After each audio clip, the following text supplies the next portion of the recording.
I am Stephen Wimberley and this is Working with Wimberley, and I want to talk to you guys again about my LT1 Misfire issue. And I say again because I did a video like this before where my issue was vacuum lines. It was not the Optispark. I'll link that video in the description. But for a second time, my issue still was not the Optispark. It was a bad spark plug wire. So let me show you guys the issue.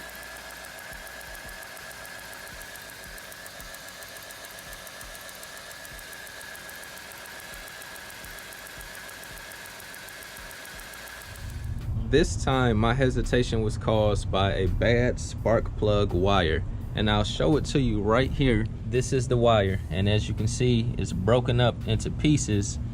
Here's the end right here with the cover and also the spark plug.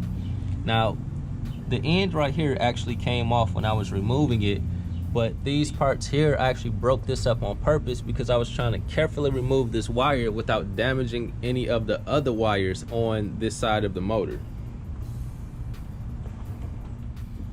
And you should be able to see it right there, and you can see it right there where I replaced it. And it was actually on cylinder number 8. Here you can see a diagram of where that is, also on the Optispark.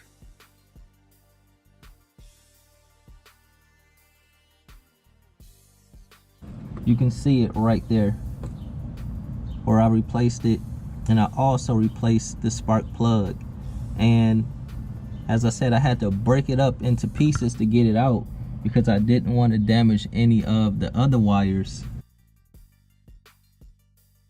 I was curious as to why there was no step-by-step tutorial of someone actually showing them pulling off the plugs and wires from one of these LT1s, and that's because it's a nightmare.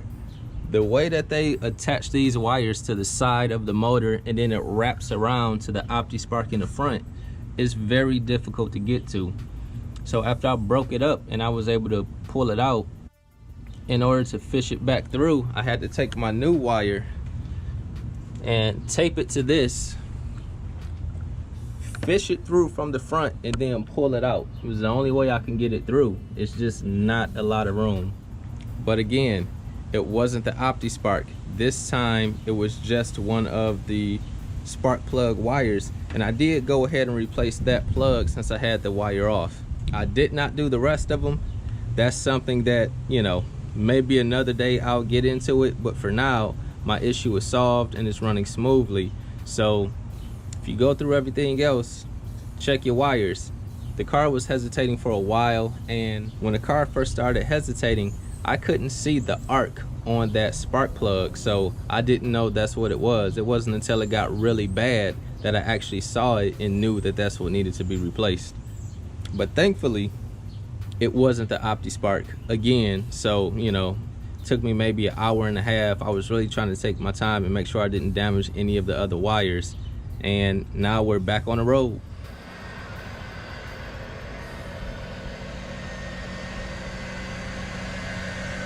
And here you can see that spark plug wire is not arcing and the car is idling smoothly. If you found this video helpful, be sure to subscribe to the channel, give me a thumbs up, and leave a comment. God bless you all.